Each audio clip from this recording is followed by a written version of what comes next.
Good morning, everyone, and welcome to the Paladins World Championship Qualifiers. Today is going to be Thursday, and today we have a ton of exciting games, I think, that are going to be on the list. I'm Gormizer, and joining me on the desk for this first set is going to be none other than Vox. How are you feeling today, Vox? I'm feeling great, Gore, but a big question, how are you feeling today? I'm feeling fantastic. You got some special occasions going on. We got some special matchups coming up as well.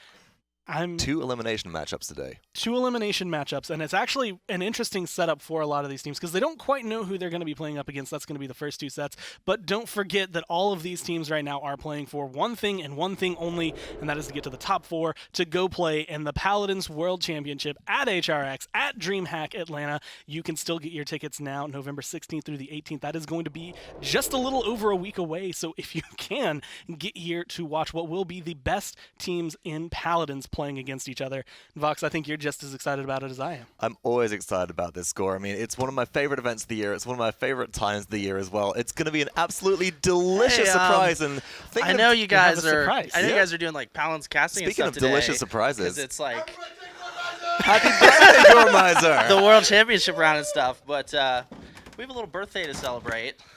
Our man Gormizer here, doing good things. Just want to say happy birthday, man. Thank you, dude. Just because we're casting doesn't mean we forget. So everyone in chat, give a happy birthday to Gormizer. Throw some Gore wows in chat.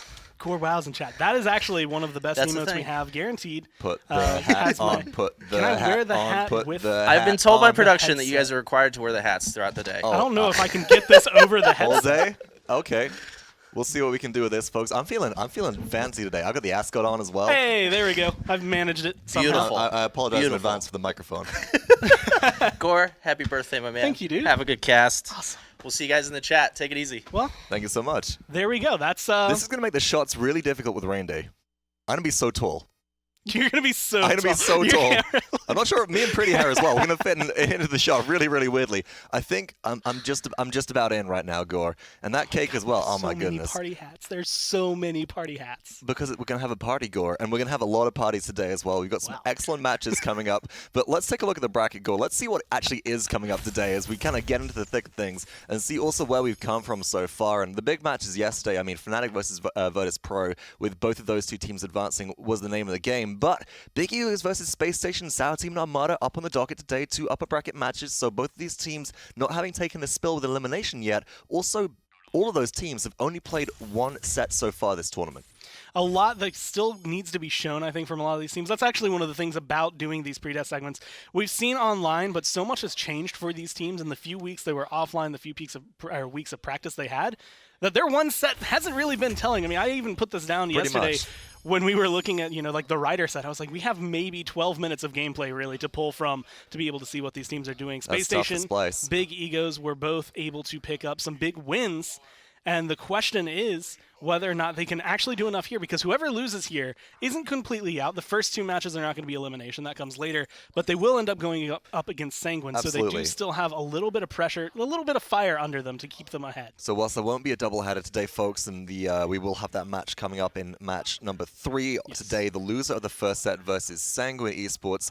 It is an elimination match, folks. So one of those teams will be going home, and we got to get through this Big Egos versus SSG matchup first. And the big thing, which I want to remark on again, Gore, is I know you got your eyes on that cake, Gore.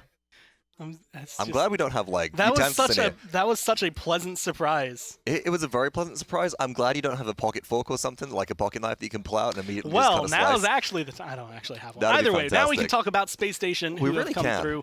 Sadak is the name, if you haven't seen it on there before, is one of the new players they picked up. Actually, originally replacing their coach, I learned. I thought they had picked him up because of the visa issues, but it turns out they picked him up as a coach specifically because they knew going to LAN, we need someone who's going to be able to give us that insight. And since he wasn't going to play, might as well bring him in.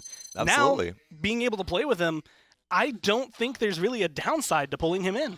Pretty much not at this point. I mean, Sadak's also been playing, that Ruckus that we're so used to seeing him play, doing some really good work. Oh, look at that. Missiles to a willow in the sky.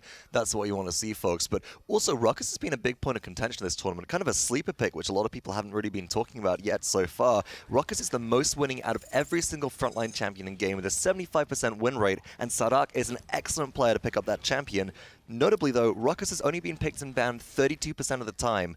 Comparable front lines would be Fernando, for example, 63% win rate, but picked in 92% of these games. So this is really a pocket pick, and when executed, it just wins games. So based on the stats, I actually want to know how you feel about this, because one of the things I think was kind of maybe a downfall for Sadak when playing with free agent boys during the online split was coming into the fact that it almost felt like they were constantly prioritizing Ruckus. Granted, things are a little different on LAN than they are online. Do you think this is a better pickup to have here online? I think that it's so valuable to have in your pocket, because what we've seen, and including yesterday, we've seen up to 4 frontline bans, right? It helps to be able to flex on the front lines that people might not actually be expecting and really start to pull them out again, because if you're limited in what you do have available, sometimes it's useful to pick up this little bit of extra damage, a little bit of extra frontline pressure, right? On the other side of things, I am slightly concerned about Big Egos here. Primarily, Gore, because their last set, they spent those games just trying to ban out the Bon Scott.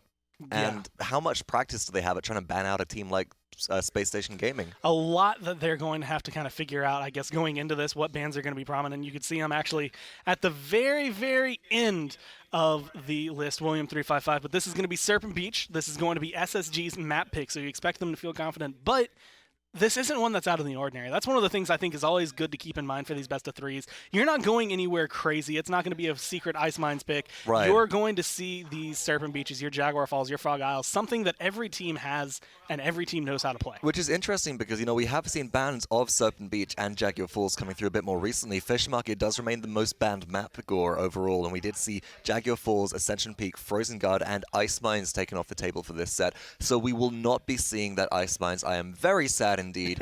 It's a good job I'm not wearing my t-shirt right now. No Fish Market ban does open that up as a potential secondary pick, though. And, since this was Space Station's map draft, I'm wondering if Big Egos, being a North American team, we know they like that Fish Market a little bit more, if they might try and take Space Station out of their comfort zone on a map like that. Well, I want to ask you a question that is kind of relating to the last set Big Go Egos ahead. played, Is it which related to going cake? up against Renegades. It's not related to the cake. Okay. The cake comes later. It is the fact that they played up against a Renegades that had the role swaps that we saw that were still in effect yesterday. Yes. But it was a Renegades that hadn't had much practice. Based on what they said, I think they said they had maybe 2 hours total of time spent with Wasn't Bon great. Scott, and that Bon Scott hadn't been playing Paladins a lot in the last few months either, so bringing him in was something different. Do you think that's going to affect the way Big Egos can actually play against SSG? Was that a big factor in their win? I don't think that it was totally a big factor in their win. I mean, it was a big factor in their win, right? But I don't think it was I don't think we can take away from the fact that Big Ego still performed very well, and that's a really important thing coming into this. Sure, it's very important in context. It shouldn't be detrimental to the fact that we can say that Big Egos did a good job in what they actually played, and we should look forward to more of that. Space Station, though, for this Serpent Beach map, they banned Torvald first of all, Ash from Big Egos again. This is actually something which Big Egos seem to have done a little bit more. They're looking to ban out these aggressive front lines, and they actually banned Ash in both of the games in their previous set versus Renegades. Well, I know you happen to have said, you actually have a lot, I think, to say about Ying. But between these two teams, she's only actually been played by one of them once. One with it was Big Egos, but not really a high priority for SSG in their last set. Do you think that is going to change today? Do you think we start seeing her picked up a lot more often, at least higher up? Gore, Ying has a ridiculously high pick rate alongside Maldamba, with there only being 2 other Grover picks and 2 Grok picks so far as the only other support flex in this tournament. Ying has a 75% win rate right now. That is insane, Gore. Oof. That is a lot of early game pressure. Space Station are leading with the Inara. Big Egos, they feel like they have to draft the Khan here. Khan is one of the most winning front lines in this tournament, alongside the Ruckus, alongside the Fernando. They're going to grab Khan and Cassie, which are relatively neutral picks for this Serpent Beach map, but this gives Space Station the chance to draft the Inara, and then also, despite having played Maldamba twice in this tournament so far, they can pick up that Ying here, and this is almost always in the slot in which we see Ying go. I mean, being able to come through, you can pick up, and this is typically where we see maybe Leon Ying or X and Ying, but like you said, always Ying going as number 3 on that first big draft. Typically, a couple of teams have been picking it up a little bit earlier when they are that number 2 team. And Androxus, this actually opens up a conversation I wanted to ask to you, because we've seen flanks having impacts, but you've, like you said very, very aptly earlier, that it's either they are making you win or they are making you lose. They are not just sitting there having no impact on the game. Flanks are incredibly polarizing right now. That's so important, but in the hands of a champion or a player like Freeze God, I think that SSG will be in a good spot with that. Androxus is actually the most winning of all of the flanks as well in this tournament so far, so I don't think on a map like Serpent Beach that it's a bad pick here. Fernando as well, it's more reliability. With Inara and Fernando off the table, no ruckus for Spacestation Gaming, so Big Egos will snap that one up to make sure that they got a lot of frontline pressure. The thing is, they haven't got a very defensive frontline composition right now, and look at this, it was the Maldamba that was prioritized. The Ying has gone relatively late in the draft right here, alongside the Drogos. No hit scan pressure besides the ruckus and the Khan right now for Big Egos, so they might be looking for maybe a Willow to come in last pick or something like that, but they're playing into an Androxus, which is tough here. And it is the Willow that does come through, Gore, so they do still value that AoE anti-heal versus the Ying. I think that's definitely the wisest choice, even if you're being pressured out by Andro. So based on the fact that SSG were able to get the Ying, do you think they have a better advantage, or is this going to be clean slate for both teams? I think it'll be a really tough gig for both teams, but I think that actually Big Egos had the advantage here just because of what they can do with the Willow, and I think they have the experience to back it up. Well, we're going to go ahead and jump into game number 1. We have our caster standing by to take us through what is going to be an incredible set as Big Egos takes on Spacestation Gaming. Thanks, Gore and Vox. It's Rain Day and Pretty Air here to cast the action for day number, what is this, 4 already? 4. My goodness gracious. We have gone through this PWC qualifier land. It's exciting, though. These two teams have proven a lot. You know, I heard Edgem on one of his videos saying it's going to be an easy clap for Big Egos, and William355 walking into the building with the scarf like he's the man, and everybody know it. And you know what? I like this. I like this. The confidence shows. It's hard to talk that smoke when you're standing on like one of those half yoga ball exercise things, bouncing and looking into a big mirror. Yeah, easy clap, dog. It's not the hardest thing in the world for sure, but I really like what both teams have put together in the draft here, specifically Space Station. I think there's not a really great answer for FRZ God's Drogos, and I think there's real potential for him to just hard carry this game. I am a little bit surprised. After the performance that we did see from FRZ God on Andro, Ares needs to kind of step in and now fill those shoes. Interesting as well to see the prioritization of the Maldamba. It's very traditional that North American players will look a little bit less towards the Ying initially. They'll definitely feel comfortable taking her, but I think Europe prioritizes her a little bit more than the NA counterparts. And Brazil, a little closer to North America as well. Wouldn't you want to force SSG to have that Maldamba when you have a Khan and you could potentially just peel, 3-4 people out of a Dread Serpent? I mean, it feels like it would have been a no-brainer for Big Egos. Yeah, I think the way that they're looking to use him, despite Firelink CC immunity being so valuable, I think it's almost one of the lesser things that's considered as far as the actual application, although great points. Could have been finding value. FRZ God finds the first value in this game, though, on William355. Scarf and all goes back to base. Ooh, Ares is going to take a seat. There it is, across the map. Sadak will take one down. Wow. SSG, quick capture here. 1:45 on the clock. That was very, very fast. I think we blinked and we missed it. Rachel standing on the point with the Inara. That's the big conversation here. Can they get past it? Edgem now finally getting into the rhythm, but it is a day late, that is for sure. And now Big Egos were looking to zone, just get rid of those clones. It's a good use of the arrows. Not running anything on Quiver, actually. Still working the standard 6-bolt for Cassie. As we take a look at her cards, prioritizing Kinetics and Blast Shower 5. Cool down, anti-heal, and everyone seems so scared of Edgem's Androxus here. Now, it's not a bad pick for Space Station. It's great to get it away, so FRZ God doesn't have to worry about it. And it's something that Ares has run in the past, but I'll be curious to watch that pick going forward and see if they continue to keep a close eye on it. There is also this kind of conversation going back to that Maldamba. We've seen the value of Swift Spirits helping the Mending Spirit card in his loadout to get Inara to the place that she needs to be. T-Mac not caring about that with the Khan as much. But going for Snake Pit 5, you're right. I mean, just the value. This is deft hands in the loadout. Interesting. Wild. Yeah, this is new. He's going to be looking for some stunts here. Not a ton of easy targets. I think Ruckus is probably one that you would look at if Sadak runs that in further games. But, man, I don't see the light on this pick quite yet. Good overpower. Ares gets put to the dust there. T-Mac finds the kill. And it is the flexibility to be able to make a play, right? Those stuns can be vital. It certainly could be a kill onto anybody that gets stunned by that, but, you're just giving yourself a little bit more wiggle room to miss and then have it back again. 51 seconds now on the push, and Edgem on a 5 streak. They haven't been able to get down the Cassie, but they have pushed this thing about 85% of the way up until now. 27K, leading the damage charts here. FRZ God doesn't have a lot of great answers. It's going to be up to Edgem primarily. So far, he's done a pretty good job of it right on the heels of the lad himself. Dimensional Link up to the high ground here for Mittau.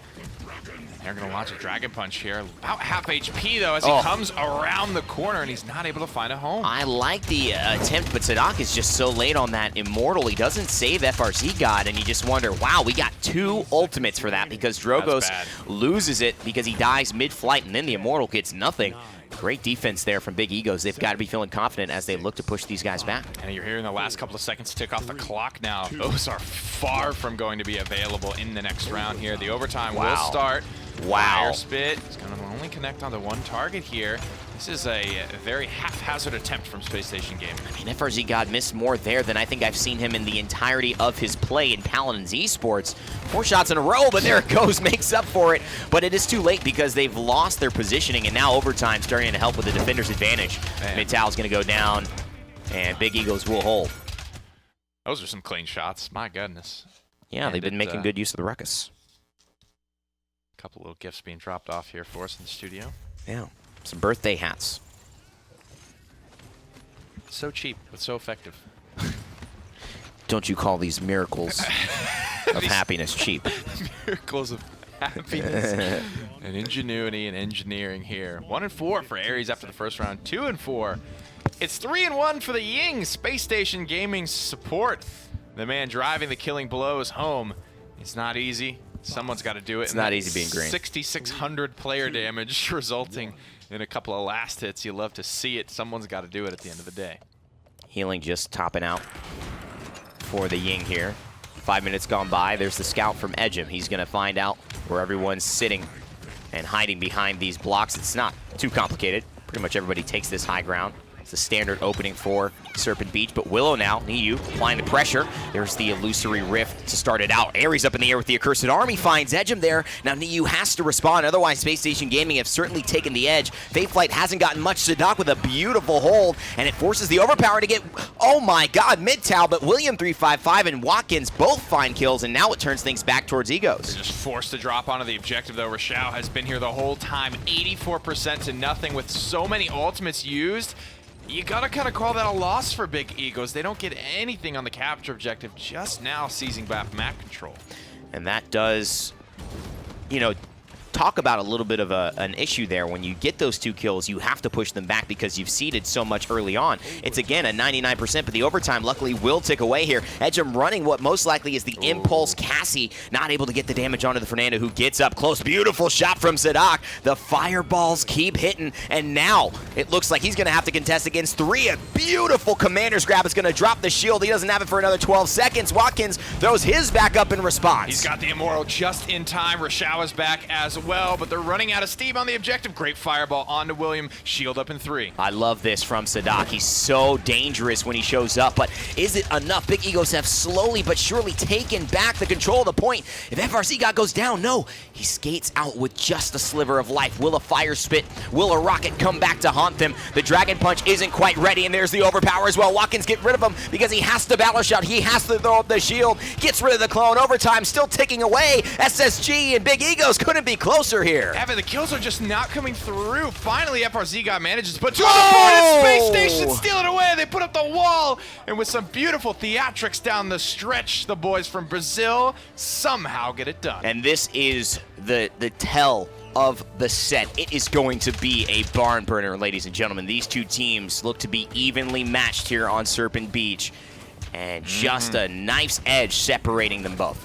Goodness gracious, there. So much happening, and frankly, it's crazy to see it so close after what is kind of a poor little sequence there from SSG. We need to see FRZ God start to pop off. We need more of this coming through. He doesn't have a direct counter on the board, and he is not taking over the game. Yeah, I mean, I was going to say, is that enough for you? Because, I mean, that was the juiciest Salvo Fire Spit combo I think I've seen in a long time. Shows an interesting mechanic. We don't often see the Fire Spit.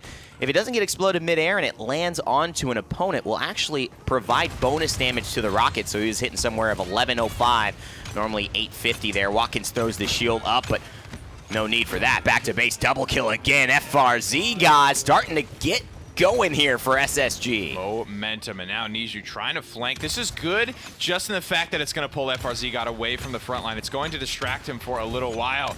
And this Willow, it's tough to track down. So much time being burned. Is this ended up going to be worth it? FRZ God will get the kill, but look at this. 4 people now in the way of the payload. Oh, and the Ying clone's perfectly set up here to give FRZ God and Sadak a little bit of healing. Oh, T-Mac wants that reload from the snake pit, but unfortunately, no snakes have answered the call. SSG push it through 3-1.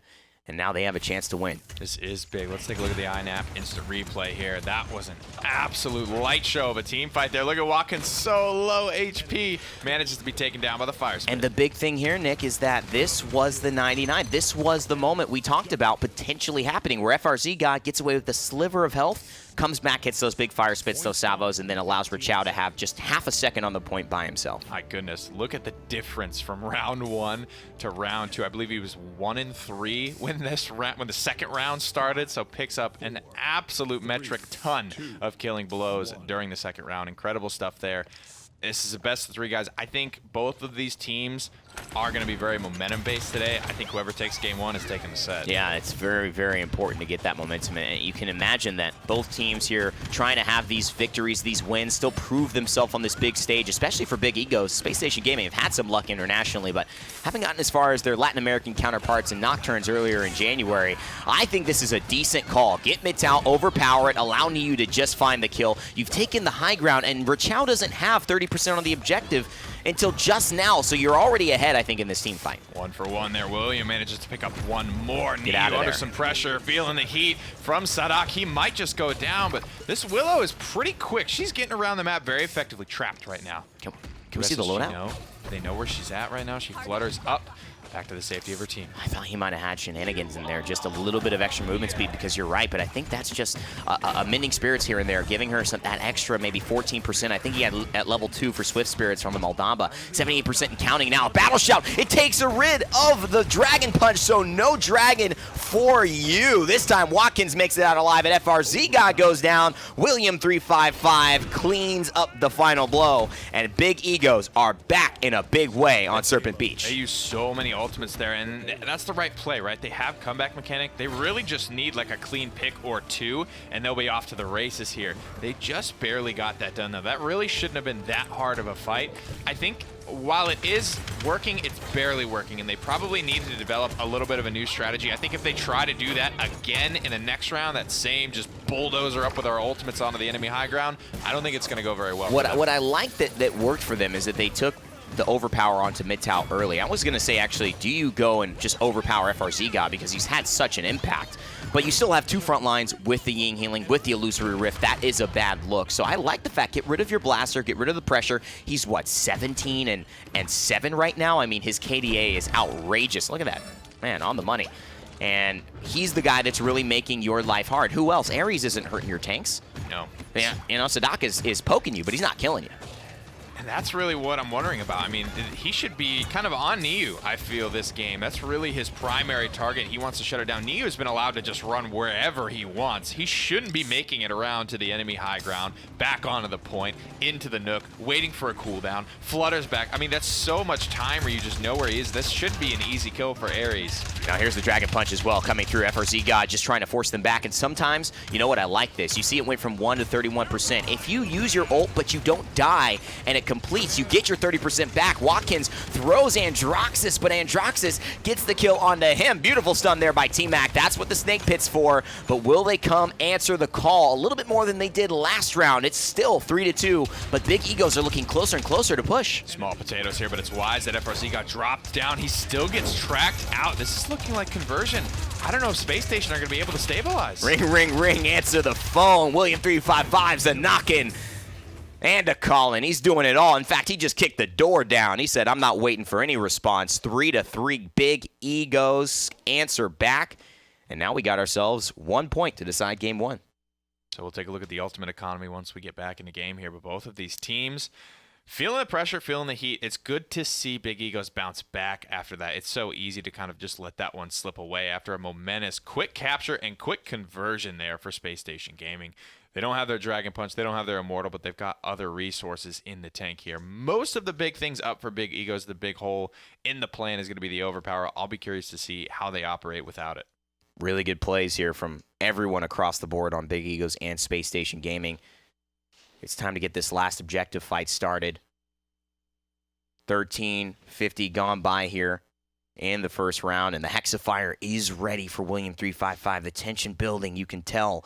Watkins trying to take this high ground. Ares goes into the Accursed Arm as well, and he finds Watkins there. And so that's going to turn things into a good spot, but a beautiful Dread Serpent by T-Mac forces Ares into a bad quadri here. Willow is just ripping people apart. Goes down in the back line, though. Ares finally gets his target.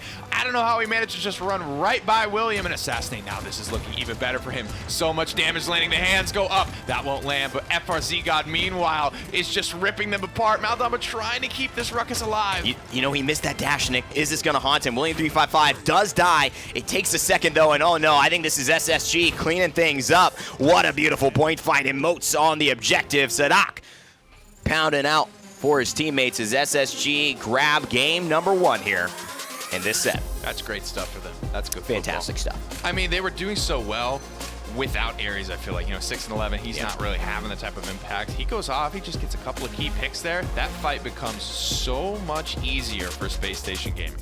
And Space Station looked really good across that. And Big Egos, you talked about momentum. These guys performed really nicely throughout the course of that game, and even to tie it back off. I had it some basically. I know, it's some of the issues where height comes into play. Taking I'm my just power perfectly stance now. comfortable. Just, I could even jump a little bit and still keep the hat, keep the hat. But it was nice to see them answer back, but then obviously SSG just had a better answer that last point fight. You kind of predicted that. Clearly. I mean, not clear, I'm not tooting my own horn, but I mean, Ares had to be the difference maker there. I think he was a good pick to have it on it. Like I said, he's played it before. It's a good thing to take away from this Drogos, and at the end of the day, they got to keep Edgem off it. Be curious to see where it goes in game 2. Let's send it back to the desk, see what they have to say.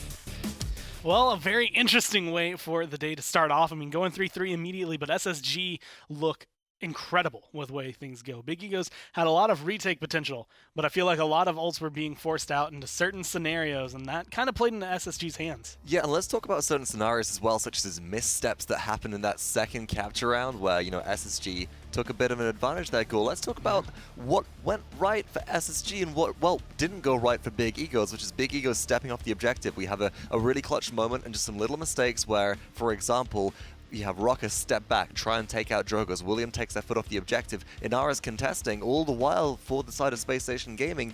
And then you have Big Egos, they send their Maldamba around the edge. They go, we're going to heal up the Ruckus and don't contest the objective. Little things like that can be demoralizing. And I'm wondering how much pressure that kind of starts to mount onto all of these players once you realize that, oh, we lost this.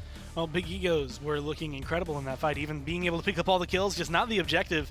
But the two that really caught my eye throughout all of that, Ares played phenomenally, but it's FRZ God, 17-8 on the Drogos. Mitao, even though he's 5-5 and 17, especially early on, he was having a huge impact. His healing was perfect for the team, and he was forcing them to use that overpowered, that grab, that free kill on Ying instead of an Inara, instead of a Fernando. Instead of the Drogos, in all honesty, that's where I expected to go more than anywhere else, is just get rid of this big old damage threat. But they go, no, the Inara is actually the survivable issue on the objective, so let's just delete them immediately. And we did see that was really what helped give the momentum to the side of Big Egos on that third capture round goal, but it just wasn't really enough. A couple of other really critical moments that we saw, for example, Dragon Punches go through and then immune by Battle Shout, which is pretty impressive, but Freeze God just sets up in all of these positions to land massive damage, and Maldamba simply can't keep up with that much spread healing at once. They're great for single target, great for a little bit of spread healing with Gord, but it's not the same sheer amount of throughput that Ying has. And the other thing you had mentioned, and it's something that is specifically Serpent Beach oriented than anything, and that is that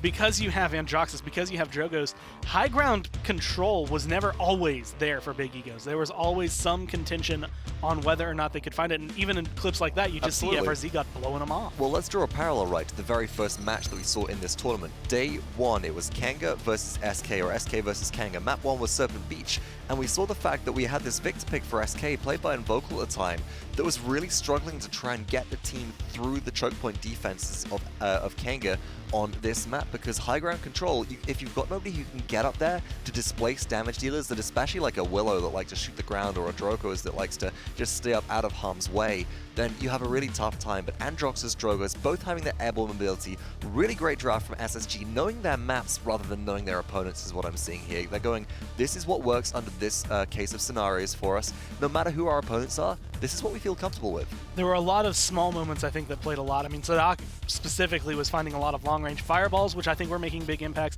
But at the very end of the game, one of the plays that I think made a difference, obviously the Accursed Arm, you find a kill immediately as Ares, but he gets incredibly low. Willow is about the same health as him, and it comes down to the ruckus in between. Can you get past him? And Ares does this little circular dash kind of out around Ruckus, kind of circle strafes him the entire time, and finds the Willow kill. Do you think if that goes differently, there's more of a fight from Big Egos? Yeah, I definitely think that if the Androxus hadn't been there, that probably would have gone Big Ego's way, because the Willow was such a threat that they needed to be taken down in the backline. And, finally finding that Ares was able to do a good job there and just be able to take down that threat.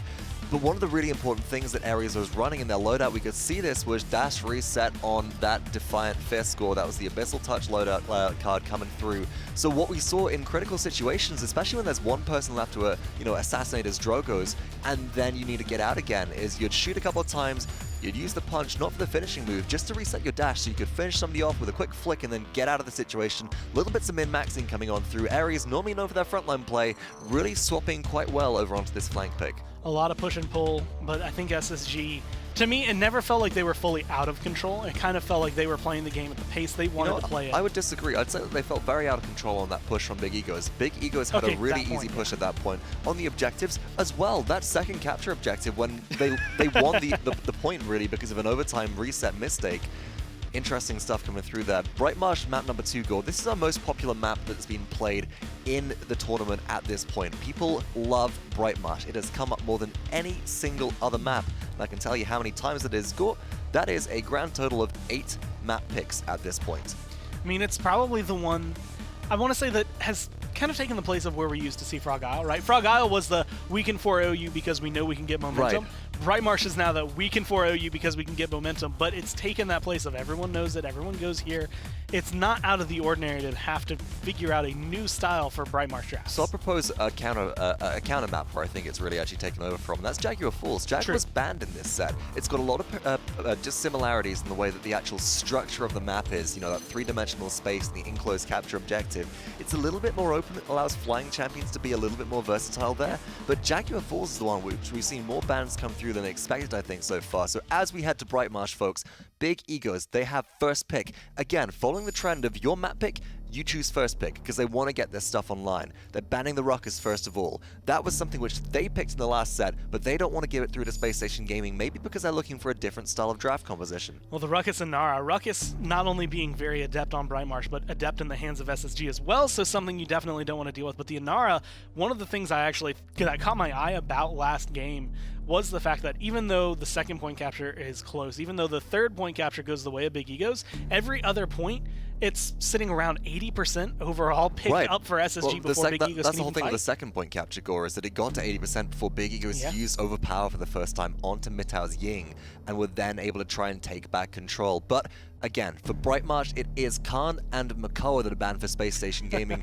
Gore, I feel like the Makoa ban is reliable here, but this is baiting Big Egos into a Torvald pick. They just can't stay away Instead, from they're going to me. swipe away the Fernando. And you had actually mentioned Torvald, even though he has been highly banned, highly sought, he's not really doing so hot. He's got a 29% win rate, as you can see there down at the bottom of the screen. 28% pick. Most of the time he's been banned away, but he has not been the impact I think we thought after seeing him banned out pretty much the first day. Absolutely not. And on the other side of things, I mean, look at Fernando. A first pick priority right here, 92% pick ban rate, and the win rate at this point is 65%, Gore, if I'm not mistaken. And that's just absolutely crazy to me. We've got a champion that is in almost every single game that is just winning this much, in a comparable point at this point to Ying as well. But Big Egos, they're prioritizing the Maldamba here right now, and I wonder if this is Big Egos doing some homework and saying that, you know what, maybe we have a way to deal with the Ying, and Space Station, they don't feel quite as comfortable with that as maybe they did with the Maldamba, their priority pick for support in their first set.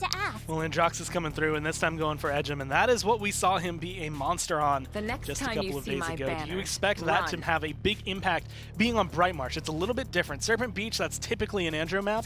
Is Bright Marsh going to be good enough for him? I think that you're actually playing a major risk here. I think that the Androxus is specifically because we don't want the Andro Torvald combination to come out through here, Gore, rather than anything else, because if Space Station get Andro Torvald, they'll rip everybody to shreds, but Androxus playing into Torvald is a very dangerous game to do. You got to get up close and personal to not have damage fall off, and if you do, you really risk just being nullified and shut down because you can't escape.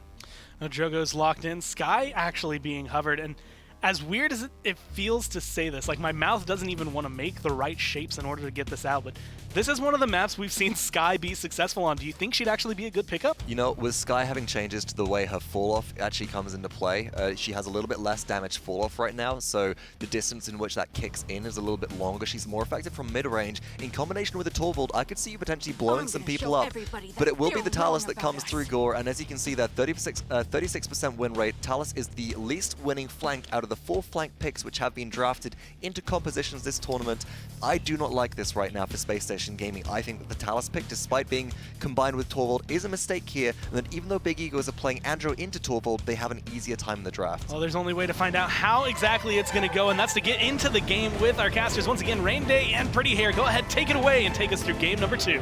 Thanks, Gore and Vox. Here we are in Bright Marsh, the home of the Volpines, but Pip's not invited this time. It's a house party, and he don't know it. Heading into game 2 for SSG and Big Egos, Richao and Ares. How can they work together here on this Talus Torvald combination? And how will Edgem do on his pick? He finally thanks, Grandpa. gets it. Thanks, Grandpa. So having the duration of the shield increased instead of the bonus damage. Hey, this, I think it's not a bad look. Didn't work there. Certainly did. The thing about it is Talus has so much damage already. I think that what you might honestly struggle with a little bit more is just getting all of that damage out, having time to be exposed for the full duration of your overcharge. Some truth to that as well. I'm also a man who likes to say that, you augment your strengths, you do what you need to do. I'd rather be the best in the world at something than mediocre at everything, basically, and I think it was a decision I wouldn't have made, but I like that SSG are trying things. The Willow, notably the thing that I just felt is missing in this lineup, but we'll see how it can work. Niu on that Drogos is a scary thought, and William 355 just makes it out around the corner. Can he get the heal? That will change this fight or not, and he is getting them. T-Mac right on cue. Ooh, he is feeling the heat. Sadak tries to get in there. He drops down the shield. He's not going to be shaped for too much longer here. Things are starting to get messy on the objective. Bear tries to take an exit, but he won't make it. Beautiful silence there. FRZ God hits the Enlightenment right back to 50% charge. I mean, it's not been a long time that we've been playing, and, Maldamba's been healing a lot. He's at 90%. FRZ God has already gotten one ultimate off and killed somebody. That is incredible. The amount of damage he must have right now is pretty lights out. Look at that, 20K in 2 minutes. Are you serious? Like 1 minute, actually. When did that happen, I don't know. I straight up don't know when that happened. Beautiful Dread Serpent, though, gives Edgem a window of opportunity to take it down, and Big Egos. And it didn't matter. That lead out of the gate, Evan, was just simply too big. And you have to give credit to T-Mac, right? Because the first person died probably with William 355, maybe 2 minutes and a minute and a half on the clock, maybe 40 seconds in.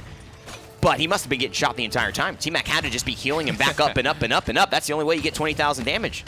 It's crazy that stuff. Fast.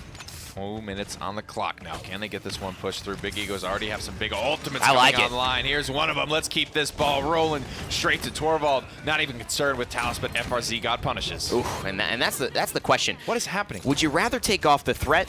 Bro, he doesn't even play this pick. It's the I don't first time know. I've ever seen him play this pick. FRZ God he's a god for many reasons, but he will flex onto Leon. He'll flex onto the Androxus. These are the two that he will do, even though it's not usual. He is normally a blaster main. You'll see him on the Bomb King, which isn't available this tournament. The Willows, the Drogos. What a phenomenal performance on what you would have to consider a flex, albeit the most comfortable flex he can take aside from the Andro. Ares does manage to take down Edgem, who's been fairly quiet. Another Enlightenment. Jeez. Another kill. Another double kill. FRZ God is popping off. Show the build, then I can do it. Yeah, let's take a look. It's not that easy, folks, but let's see what he's running here. Manifest Destiny, Divine Right 5. I'm not mad at that card, Divine Right 5. Swift Jade as well. Just so that he gets that grace back and uses the Manifest Destiny even more. He's feeling himself right now, I think. The way he's moving around this map, how deep he is currently, I mean, this is serious defense coming out from Space Station Gaming. The full court press on Bright Marsh. I like this play from Edgem as well. I mean, He's got that Andro, and we know what Edgem did yesterday, and we talk about FRZ God a lot, but Edgem's been quiet. He's been good. He was good last game on Cassie. There was no disappointment for me. This guy's proven his worth. And right now, if he can just get a little bit of time, it's a hard matchup to fight into, the Torvald bubbles, the Talus, and especially the Ying clones, which make it so hard. Yeah, it's like, who do you really go on there? Yeah. And you're always, if the way FRZ God's playing, he's basically Look at always that. got Enlightenment up. Nice little drop ship maneuver there, but it doesn't pay off. 2 kills go the way of SSG. Final 10 seconds, Evan. I don't see this one going through. But you know what? If they just slow played that, all you do is let Space Station Gaming get their Ying ultimate for sure, and you build ultimate charge, you get credits. I like the best thing about Edgem, in my opinion, is his willingness, he said in the interview, to make a play. I'm going to fail or I'm going to succeed, but you give yourself a chance to succeed. So many teams just like slow play what is going to eventually be a death. Yeah, he doesn't want to have any hesitation affect the outcome of what he wants to do. He wants to act on his instincts instantaneously. A lot of damage from this man, a lot of kills coming through, just looking fluid. Didn't even A know. little indecision there comes through, but he ends up finding a nice home for his Enlightenment, something he's been able to do every single time he has pressed his key. I mean, my God. You know, needs you finding a couple of kills, but he's like, get this Leon off the battlefield. FRZ God, just a monster right now. He's got that 4-1, 5-1 KD, which is the stuff of rock monkeys. Also, shoutouts to Ares just not feeding on Talus. Yeah. That's a big moment. Not being bottom damage either. That pick has struggled this event. Should he thank his grandpa? Maybe. Maybe. Always good to thank your grandpa if you can. William355 tried to thank the Look turret. how long that lasts, dude. Wasn't able to do it. Unbelievable stuff, man. That lasts for just ever. And I think that would push it to 5 seconds because I think it's 3 base now. So that means you can just get your full overcharge off, something other Taluses this tournament haven't really been able to do. Also, FRZ God is creating a ton of pressure and focus, which is certainly something to be mentioned. If Edgem gets out, and he does. Beautiful heals from T-Mac. Big Ego's just, you know, T-Mac's been performing at a very high level. And, you know, a lot of people saying this team has the stuff. They can make a run here in this tournament. But they got to beat one of the favorites, one of the teams that nearly every single pro team waiting at HRX for the 16th to start said was going to advance. Ooh, here's the Immortal coming through, but look at all this health. It's just effective damage here for FRZ God, and he's still sitting on his Enlightenment. William355 zones out, finds a big kill on Ares, but what can happen now? Rachel, Sadak answering, and here's Edgem with the punch. Enlightenment dashes away. He's got the juke boots, and now Niu and Edgem, but oh no! FRZ claps back and says, what's up now? Gets the double, turns it into a triple, and he says, let's run that back. One of those days, Evan. This kid simply can do no wrong. Leandro FRZ God Gomez is here to play. 99%, and you deserve that point capture. And you all better be not thanking your grandpa, thanking this man right here, the God. FRZ God showing up big. Jeez, Big Egos had the opportunity there, but they simply got it ripped out of their cold, dead hands. There's no ifs, ands, or buts about it. Here comes the assert dominance. Sadak wants to keep this train rolling. I mean, you think twice about pushing him again, right? I mean, you got to think twice. They had 2. They sent Drogos and Anjo to the back, and Leon came out strutting casually, not even a glimmer of sweat on the forehead. Just said, yeah, okay, what's next? It's part of the grace, the presence, the whole package here. Leon bringing it to the battlefield. Sadak under some pressure here on the left-hand side from Edgem. Now he, in turn, feels the heat. Might have to dip back into spawn. T-Mac, like you mentioned, he is keeping everyone together as best as possible. Ares finds a kill onto William. Nick, this is so much momentum here from SSG. We talked about how momentum-based these teams are. Yeah.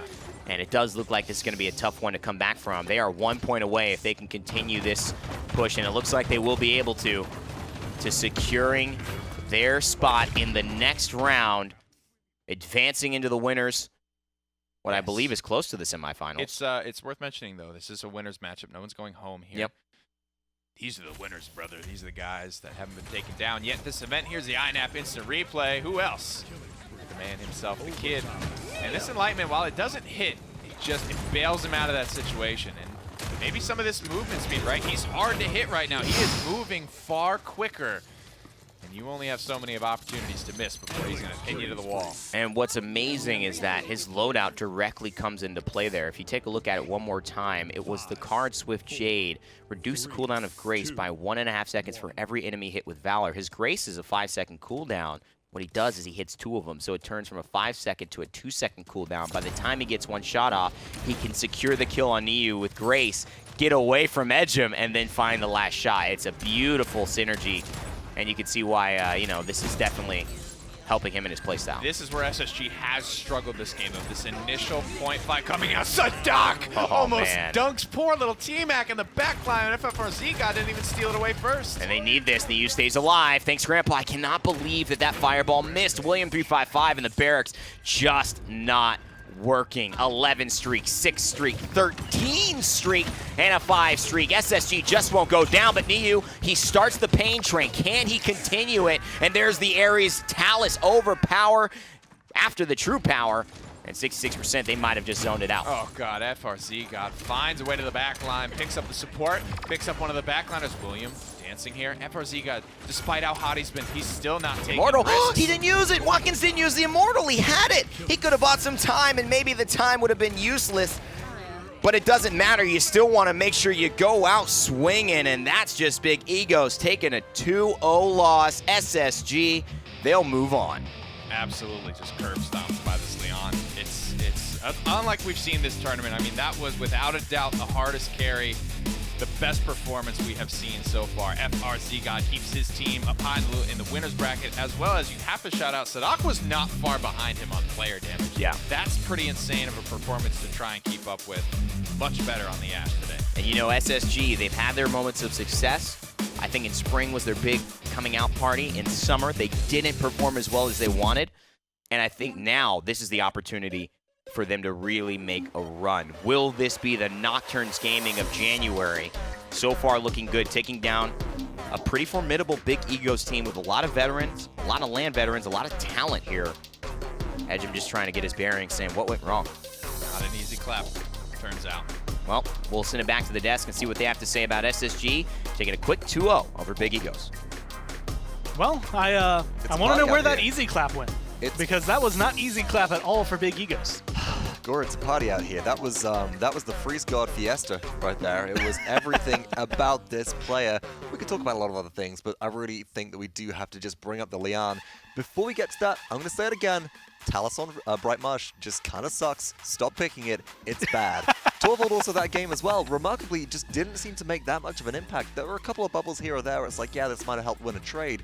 But beyond that, I think you could have realistically picked any other frontline and they would have kind of had the same impression on the game. I put FRZ God's name down 4 different Many times. through this notes. The last 2 were just me making jokes, but the first one was because he was 10-2 after the first round. Yes. They did not win that objective. They find the defense, and then from that point on, I actually can't wait to see what the post stats were because he just went off. It was ridiculous the amount of work he was putting in. Yes, and let's talk about exactly what makes that possible. Leon, of course, has Grace and Valor, 2 abilities where you kind of don't need to aim to hit somebody, but 18 and 3, what an incredible stat. 6.0. A few different things come in with Freeze God's play, which made that stat possible. One was the use of enlightenments, sometimes just to create zone and make sure that instead of using it when you got 10% health left, you just keep your health topped up, and then you can play that 1v2 outbox kind of style if you really, really need to.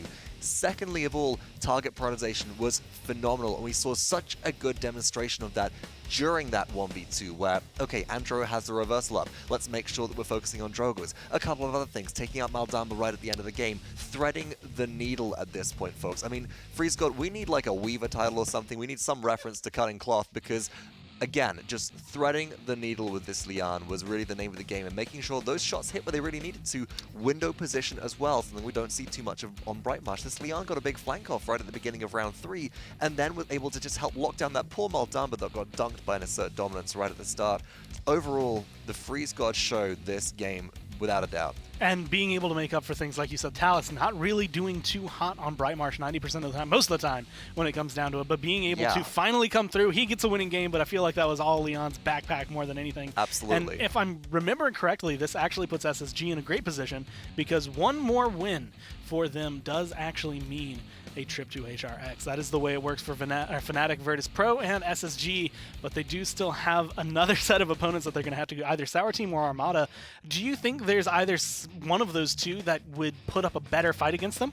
Well, really, I think it's a bit of a tricky one right there, Gore, because when we look at Sour Team and Armada, Sour Team came out of the gate swinging, so did Armada, but how much of Team Cryptic versus Armada's set was just the underestimation I don't think that Space Station Gaming will have quite as easy a time as they had versus Big Egos against any of these teams, but honestly, with the way that they played, if they can kind of maintain FRZ God on these power picks, if they can maintain map control and just pick for the map rather than pick to necessarily counterplay their opponents completely, then they might have an advantage there.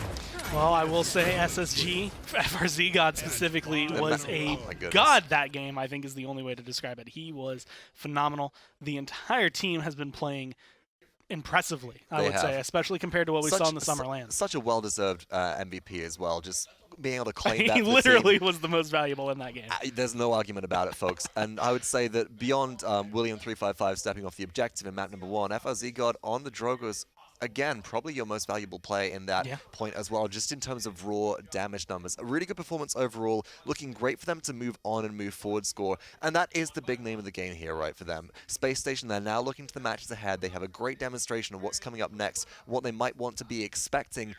But overall, I feel like they've adapted to this LAN meta very, very well so far, and that's helped them out a great deal. Well, I am excited, and I think everyone is, to hear from Space Station after their win, which, I mean, it was an easy clap. It just wasn't an easy clap from the players who were saying it was going to be. I want to know what SSG is thinking right now, so we're going to go ahead and go straight to the interview. Gentlemen, congratulations on the victory. I'm sure you guys are feeling great after that one. He's not here with us, but FRZ God, I mean, he was popping off. What were the comms like when he is having a performance like that? It was like, nice. Oh my god, nice. You kill them all? Wow, nice. Aries, I want to actually ask you a question. How is it playing this Talus with Thanks Grandpa as opposed to Field Study? That's one major change that you guys saw this game, as well as the fact that Talus has just not been doing well. Is that something that was going through your mind when you picked this? It's like, it was a good pick against these heavy tanks. It's always good to play Talus, and we have the Tovar shield, so yeah, I'd say, yeah, let's go Talus. Was something we training with on scrims, so yeah, that's fine. We saw a lot of Zaga Talent Gaming, and you guys obviously have scrimmed with your LATAM partners for quite a while. Not necessarily these guys, but Nocturnes in the past, right, obviously. And I felt that Latin America and potentially Brazil, that's why I'm asking, have had a hard time going against more European drafts, and you do a little bit better against more of the North American style. Do you feel that that's the case for this team, or do you feel more confident against a certain region, or do you feel less confident against a certain region? Against NA, it's always good because we're always training against them, so we know what they like and everything. Against EU, it's like we don't have much practice against them, only when we come to the LAN and can play against Mouse, Fnatic, and this kind of things. So right now we feel really confident to any drafts, to any team, so yeah, we're fine. Your next opponent will be a European, though, whether it's Sour Team, whether it's Armada. Sadak, as kind of the newest member of this roster, do you feel every win you guys get a little bit more confident? How far do you think you can realistically go in this event? Yeah, for sure. I mean, we're heading for the finals, right? I think we have a really great opportunity, so we're feeling pretty confident. Awesome, man. And keeping up with this FRZ God performance, I mean, this is insane. On the Ash, the fact that you were able to keep it close, is this something you look to lean on a little bit more and a little bit less ruckus, maybe? Yeah, I mean, everyone thinks I only play ruckus, right? I mean, well, I do, yeah. But I mean, yeah, I mean, I know how to play everything. So ruckus is just my favorite. That's all. Beautiful, guys. Well, congratulations on the win and good luck in your future matches. Thanks for my boy Loki.